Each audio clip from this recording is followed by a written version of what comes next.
ನಾಳೆ ಡಿ.ಕೆ. ಶಿವಕುಮಾರ್ ಅವರ ಹುಟ್ಟುಹಬ್ಬ. ಹೀಗಾಗಿ ಒಂದಿಷ್ಟು ನಿರೀಕ್ಷೆಗಳು, ಒಂದಿಷ್ಟು ಆಸೆಗಳು, ಜೊತೆಗೆ ಮುಂಬರುವಂತಹ ರಾಜಕೀಯ ಜೀವನದ ಚೆನ್ನಾಗಿರ್ಲಿ ಅನ್ನುವಂತಹ ಅಭಿಮಾನಿಗಳ ಆರೈಕೆ ಎಲ್ಲವೂ ಕೂಡ ಇದ್ದಿದೆ. ಈ ಬಗ್ಗೆ ಮಾತನಾಡೋದಕ್ಕೆ ನಮ್ಮ ಜೊತೆಗೆ ಮಾಗಡಿ ಶಾಸಕರಾದಂತಹ ಬಾಲಕೃಷ್ಣ ಅವ್ರ ಜೊತೆಗಿದ್ದಾರೆ. ಸರ್, ನಾಳೆ ಡಿ.ಕೆ. ಶಿವಕುಮಾರ್ ಅವರ ಹುಟ್ಟುಹಬ್ಬ, ವಿಶ್ ಮಾಡೋದಾದ್ರೆ ಸರ್.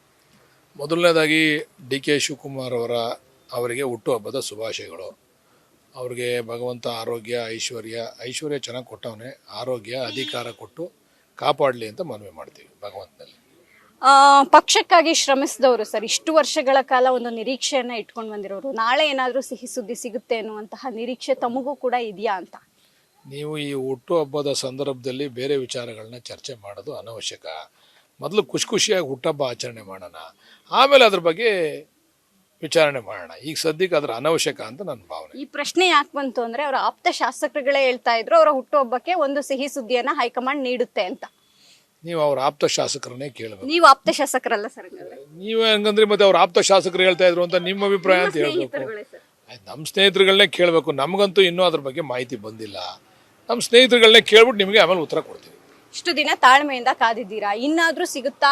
ಎಲ್ಲವೂ ಕೂಡ ಅಂದ್ರೆ ಅಧಿಕಾರ ಆಗಿರಬಹುದು, ಅವರ ಒಂದು ನಿರೀಕ್ಷೆಗಳಾಗಿರ್ಬಹುದು, ಎಲ್ಲ ಫುಲ್ಫಿಲ್ ಆಗುತ್ತಾ ಅಂತ? ನಾವು ಹೇಳಿದ್ವಲ್ಲ, ಅವ್ರಿಗೆ ಅಧಿಕಾರ ಸಿಗಲಿ ಅಂತ ಭಗವಂತನಲ್ಲಿ ಹುಟ್ಟುಹಬ್ಬದ ಸಂದರ್ಭದಲ್ಲಿ ಪ್ರಾರ್ಥನೆ ಮಾಡ್ತೀವಿ ಅಂತ ಹೇಳಿದ್ವಿ. ಏನೇ ಕೊಡ್ಬೇಕಾದ್ರೂ ಭಗವಂತನೇ ಮಾಡ್ಬೇಕಲ್ಲ, ಅದಕ್ಕೆ ಭಗವಂತನಲ್ಲಿ ಪ್ರಾರ್ಥನೆ ಮಾಡ್ತೀವಿ. ಹೈಕಮಾಂಡ್ ಮತ್ತೇನಾದ್ರು ಒತ್ತಡ ಹಾಕ್ತೀರಾ ಅಂತ? ಅಲ್ಲ, ಅದನ್ನ ಹೈಕಮಾಂಡ್ ಮೇಲೆ ಒತ್ತಡ ಹಾಕ್ತಕ್ಕಂಥದ್ದು ಸೂಕ್ತ ಅಲ್ಲ. ಹೈಕಮಾಂಡ್ಗೆ ಗೊತ್ತಿದೆ ಯಾವ ಸಂದರ್ಭದಲ್ಲಿ ಏನು ಮಾಡಬೇಕು ಅಂತ. ಒತ್ತಡ ಹಾಕಿ ಕಿತ್ಕೊಳ್ತಕ್ಕಂಥದ್ದು, ತೆಗೆದುಕೊಳ್ತಕ್ಕಂಥದ್ದು ಸೂಕ್ತ ಅಲ್ಲ. ಹೈಕಮಾಂಡ್ಗೆ ವಿದ್ಯಮಾನಗಳೆಲ್ಲ ಗೊತ್ತಿದೆ. ಈ ಕರ್ನಾಟಕ ರಾಜ್ಯದ ವಿದ್ಯಮಾನ ನನಗನ್ಸಿದ್ದೇನೆ, ಕೇರಳದ ಚುನಾವಣೆ ಆದ ನಂತರ, ಈ ಮುಖ್ಯಮಂತ್ರಿಗಳ ಆಯ್ಕೆ ಆದ ನಂತರ ಕರ್ನಾಟಕದ ಬಗ್ಗೆ ಗಮನ ಹರಿಸ್ತಾರೆ ಅಂತ ನಾನು ಅನ್ಕೊಂಡಿದ್ದೆ. ಗೊಂದಲ ಇನ್ನೂ ಮುಂದುವರೆದಿದೆ ಸರ್. ಆ ಗೊಂದಲ ಎಫೆಕ್ಟ್ ಆಡಳಿತದ ಮೇಲೆ ಮತ್ತೂ ಕೂಡ ಕಂಟಿನ್ಯೂ ಆಗಿದೆ. ಇತ್ತೀಚೆಗೆ ರಾಜಣ್ಣ ಕೂಡ ಹೇಳ್ತಿದ್ರು, ಅಧಿಕಾರಿಗಳು ಈ ಗೊಂದಲಗಳನ್ನೇ ಎನ್ಕ್ಯಾಚ್ ಮಾಡ್ಕೊಳ್ತಿದ್ದಾರೆ ಅಂತ. ನನಗಂತೂ ಹಂಗೆ ಅನಿಸಿಲ್ಲ. ಅಧಿಕಾರಿಗಳು ಕೆಲಸ ಮಾಡ್ತಾವ್ರೆ, ಎಲ್ಲ ಸರ್ಕಾರ ಕೆಲಸ ಮಾಡ್ತಾ ಇದೆ. ರಾಜಣ್ಣ ಅವ್ರು ಯಾವ ಇದರಲ್ಲಿ ಅರ್ಥದಲ್ಲಿ ಹೇಳ್ತಾರೆ ಅಂತ ಗೊತ್ತಿಲ್ಲ, ಬಟ್ ಕೆಲಸಗಳು ನಡೀತಾ ಇದ್ದಾವೆ. ಇದರಲ್ಲಿ ಯಾವ ಗೊಂದಲ ಇಲ್ಲ. ಇದು ಸಾರ್ವಜನಿಕರ ಮತ್ತು ಶಾಸಕರ ಕೆಲವು ಅಭಿಪ್ರಾಯಗಳನ್ನ ಮನ್ನಣೆ ಮಾಡಬೇಕು ಅಂತೇಳಿ ಹೈಕಮಾಂಡ್ ಮೇಲೆ ನಾವು ಮನವಿ ಮಾಡ್ತಕ್ಕಂಥದ್ದು ಅಷ್ಟೇ. ಯಾವ ಗೊಂದಲನೂ ಇಲ್ಲ. ಅಧಿಕಾರದ ಯಂತ್ರ ಸರಿಯಾದ ರೀತಿಯಲ್ಲಿ ನಡ್ಕೊಂಡು ಹೋಗ್ತಾ ಇದೆ, ಎಲ್ಲೂ ಕೂಡ ಗೊಂದಲ ಇಲ್ಲ. ಈ ತಿಂಗಳೊಳಗೆ ಎಲ್ಲವೂ ಮುಗಿಯುತ್ತೆ ಅನ್ನುವಂತಹ ಒಂದು ನಿರೀಕ್ಷೆ ಎಲ್ಲರಿಗೂ ಕೂಡ ಇದೆ ಸರ್.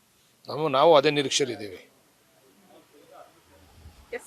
ಇದಿಷ್ಟು ಮಾಗಡಿ ಬಾಲಕೃಷ್ಣ ಅವರ ಮಾತು. ಕ್ಯಾಮರಾಮನ್ ಗಂಗಾಧರ್ ಜೊತೆ ದೀಪಾ ಕುಕ್ಕೋಡ, ಅಶ್ವವೇಗ ನ್ಯೂಸ್, ಬೆಂಗಳೂರು.